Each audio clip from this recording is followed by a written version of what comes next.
C'est horrible. C'est horrible parce que l'histoire que je vous raconte aujourd'hui, elle est à la fois mais ultra triste, mais elle est aussi très fascinante. Ça va titiller ce côté voyeuriste, ce côté mais vraiment le plus abject, le moins reluisant qu'on puisse avoir tout un chacun dans notre personnalité. Ça donne envie, hein? Est-ce que vous connaissez l'histoire d'Elephant Man? Si vous connaissez pas, bah écoutez, cette vidéo elle est faite pour vous. Si vous connaissez, s'il vous plaît, regardez quand même la vidéo jusqu'au bout parce que vous savez, en termes de temps de visionnage et pour l'algorithme YouTube et tout, c'est quand même mieux que vous regardiez. Nous sommes en Angleterre à la fin du 19e siècle et notre personnage principal de cette histoire, Joseph Merrick, naît précisément le 5 août 1862. Alors pour vous donner un petit peu de contexte, à l'époque on est en pleine époque victorienne et la vie ça ressemblait à ça. Ouais, je vous montre des images de jeux vidéo pour vous montrer le contexte historique. Bon, ok, c'est pas sérieux, je vous mets des vraies images d'archives historiques pour que vraiment vous compreniez à quoi ça ressemblait à l'époque. Mais je persiste à dire que les images de jeux vidéo c'était quand même les meilleures quand vous imprégnez dans cette ambiance victorienne. On reprend l'histoire. Joseph Merrick n'est qu'un bébé, il n'a que 21 mois, et un premier bouton commence à apparaître sur son corps. Jusque-là, rien d'alarmant, c'est un bouton quoi. Malheureusement pour lui, ce premier bouton, c'est uniquement le point de départ d'un processus qui va durer plusieurs années, durant lesquelles Joseph va petit à petit devenir de plus en plus difforme, il va avoir de plus en plus d'altérations physiques. Alors, concrètement, pour que vous visualisiez bien, il va avoir de plus en plus de boutons sur son corps, il va avoir des excroissances qui vont pousser, donc notamment au niveau de sa bouche, il va avoir un bras qui va enfler et plusieurs parties de son corps qui vont vraiment enfler et être disproportionnées, et il va avoir toute sa peau qui va devenir de plus en plus sèche, de plus en plus rêche, en fait, par certains aspects. Plus Joseph se transforme avec tous ses problèmes physiques, et plus il commence à ressembler à un éléphant. En parlant d'éléphant, sa mère qui assiste impuissante aux déformations physiques de plus en plus graves de son fils, elle commence à penser que cette transformation en éléphant, elle est liée à un événement qu'elle a vécu quelques années auparavant quand elle était enceinte de Joseph. Cet événement qui est le suivant, alors qu'elle assistait à une parade d'une ménagerie dans sa ville, c'est-à-dire concrètement un défilé avec des animaux souvent exotiques dans les rues de sa ville en Angleterre, chose qui pourrait totalement plus exister aujourd'hui, soit dit en passant, à part avec des chevaux. Alors qu'elle assiste à ce défilé et qu'elle est enceinte de Joseph, elle se fait bousculer et elle manque de se faire piétiner par un éléphant. Donc vous imaginez bien, c'est la peur de sa vie, quoi. Ça l'a bien marqué. Et du coup, elle pense que cet événement a créé un traumatisme qui fait que son fils se transforme en éléphant. Évidemment, quand on entend ça aujourd'hui, ça nous paraît ridicule. Enfin, il n'y a aucun lien entre ces événements et son fils se transforme pas vraiment en éléphant, c'est juste qu'il a des déformations. Mais il faut se remettre dans le contexte. Voilà, on est dans les années 1800 en Angleterre. Et ce qui nous paraît ridicule aujourd'hui, ça n'était pas forcément hier. Donc c'est important de se remettre dans ce contexte-là pour pas juger trop vite et vraiment comprendre qu'il était possible à l'époque, pour sa mère, de penser une chose pareille.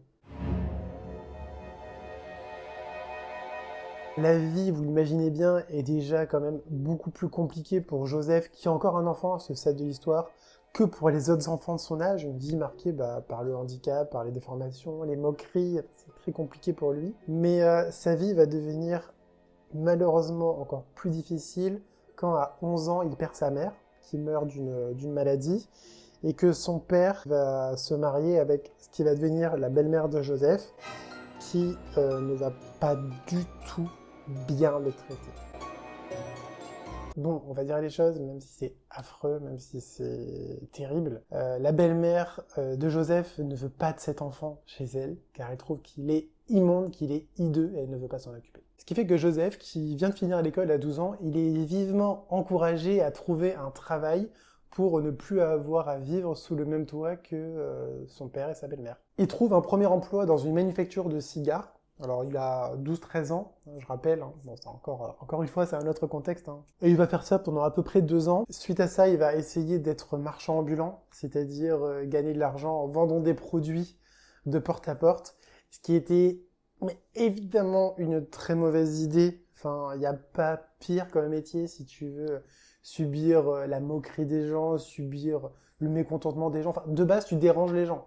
Donc si en plus tu es rejeté en général, tu seras pas moins rejeté quand tu feras ce métier-là. Hein. Bon, c'est évidemment une très mauvaise idée et il fera pas ça très longtemps. Et là, ça commence à être vraiment compliqué pour Joseph, le pauvre, qui est dans une situation de précarité, qui fait que il a plus de rentrée d'argent et il est obligé d'aller dans l'hospice des pauvres pour pouvoir survivre, on va dire. Et pour survivre justement, Joseph réalise qu'il y a un moyen qui est très immédiatement accessible, qui le ferait sortir de la misère, mais qui serait très dégradant. Mais potentiellement la seule solution pour survivre, ce serait de devenir une bête de foire, c'est-à-dire être payé pour être vu, être payé pour que les gens se moquent, s'exhiber devant tout le monde pour sortir de la misère, quoi. C'est à ce moment-là que l'appellation Elephant Man ou Homme éléphant est créée, parce que évidemment pour que ce soit aguicheur, pour que les gens aient envie de payer pour voir ça, on va pas dire venez voir Joseph Myrick. Voilà, il y a vraiment toute une publicité, des affiches, mais totalement immondes, totalement horrifiques, mettent en avant l'homme éléphant, voilà, la personne qui est à la moitié homme, moitié éléphant. Donc les gens du coup ont envie de payer pour voir cette atrocité, cette monstruosité, quoi. Voilà. Vous y seriez allé, vous, voir si on vous promettait un monstre humain à moitié éléphant, est-ce que ça vous aurait tenté? Ah, aujourd'hui, non, probablement pas, ça nous choquerait, mais à l'époque, si on se remet dans le contexte, peut-être qu'on aurait trouvé ça moins choquant, peut-être que ça nous aurait attiré. En tout cas, ce qui est certain, c'est que pour Joseph, c'était extrêmement humiliant, bien sûr. Et en fait, même à l'époque, ça commençait à devenir assez choquant. Ce qui fait que quelques mois à peine après que Joseph ait commencé à s'exposer dans cette galerie populaire, les foires humaines vont devenir interdites. On n'aura plus le droit d'exhiber les gens pour leur aspect physique. Ce qui fait que Elephant Man, non, j'aime pas l'appeler comme ça en fait, Joseph, ce qui fait que Joseph va devoir quitter l'Angleterre pour continuer à gagner de l'argent de cette manière-là. Mais malheureusement, ça ne marche pas aussi bien qu'espéré. C'est même un euphémisme de dire ça, puisque Joseph se retrouve totalement ruiné, totalement arnaqué par un agent qui lui avait promis monts et merveilles, et il se retrouve à la rue. Ouais, c'est totalement indécent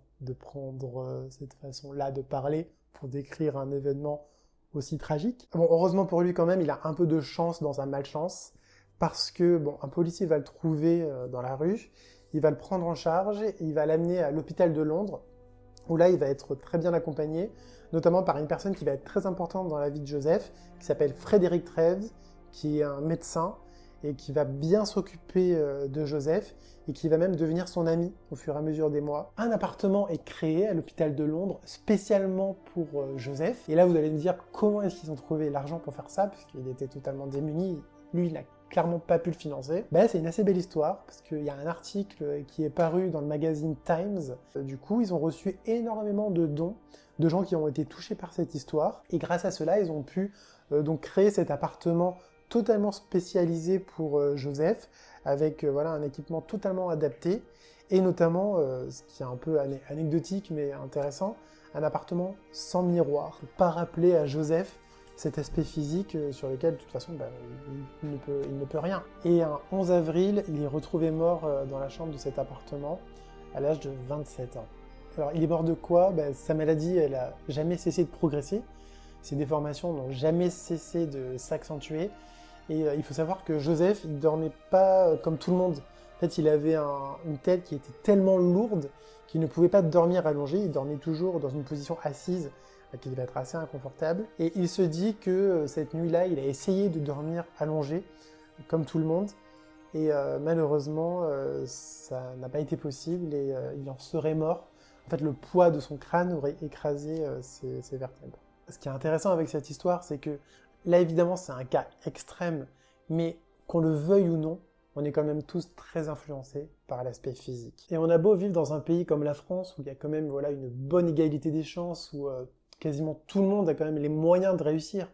Même si, je nuance évidemment, je ne dis pas que c'est parfait, mais si on compare avec d'autres pays, on a quand même de la chance de ce point de vue-là en France. Mais il y a quand même quelque chose de foncièrement injuste, de foncièrement, mais vraiment inégalitaire, qui fait qu'on ne part pas du tout sur un même pied d'égalité, c'est l'aspect physique.